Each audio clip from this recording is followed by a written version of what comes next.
পবিত্র ঈদ উল ফিতর উপলক্ষে নওগাঁ জেলা বিএনপির সাংগঠনিক সম্পাদক নূরি আলম মিঠু ঈদের নামাজের পরে নওগাঁবাসীকে শুভেচ্ছা জানিয়েছেন। নওগাঁ থেকে সুবীর দাসের প্রতিবেদনে দেখুন বিস্তারিত। শনিবার ২১ মার্চ এক বার্তায় তিনি নওগাঁর সর্বস্তরের মানুষ, দলের নেতাকর্মী, সাংবাদিক, পেশাজীবী সহ সবাইকে ঈদের শুভেচ্ছা জানান। বার্তায় তিনি বলেন, এক মাসের সিয়াম সাধনার পর পবিত্র ঈদ উল ফিতর মুসলিম উম্মাহর ঘরে ঘরে আনন্দ, শান্তি ও সম্প্রীতির বার্তা বয়ে আনুক। সবাই যেন পরিবার পরিজনকে সঙ্গে নিয়ে আনন্দঘন ও নিরাপদ পরিবেশে ঈদ উদযাপন করতে পারে। তিনি নওগাঁর জনগণের প্রতি কৃতজ্ঞতা জানিয়ে বলেন, জনগণ যে আস্থা রেখে বিএনপির ওপর যে দায়িত্ব প্রদান করেছে তা যথাযথভাবে পালনে সবার সহযোগিতা প্রয়োজন।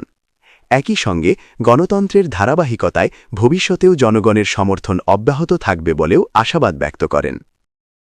বিশ্বের সকল মুসলমান ভাইদেরকে জানাই ঈদ মোবারক। যদিও বিশ্বের অনেক মুসলিম দেশগুলো যুদ্ধ বিদ্রোহ নিয়ে আজকে লিপ্ত রয়েছে, অমুসলিমদের দ্বারা মুসলমানরা প্রতিদিনই নির্যাতিত হচ্ছে।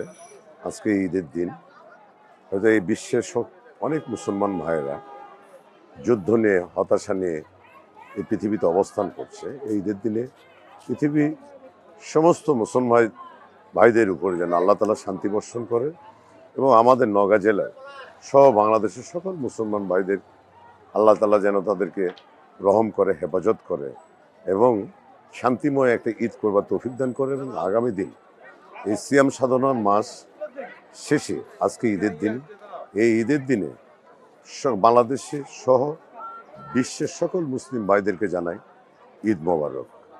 ধন্যবাদ সবাইকে।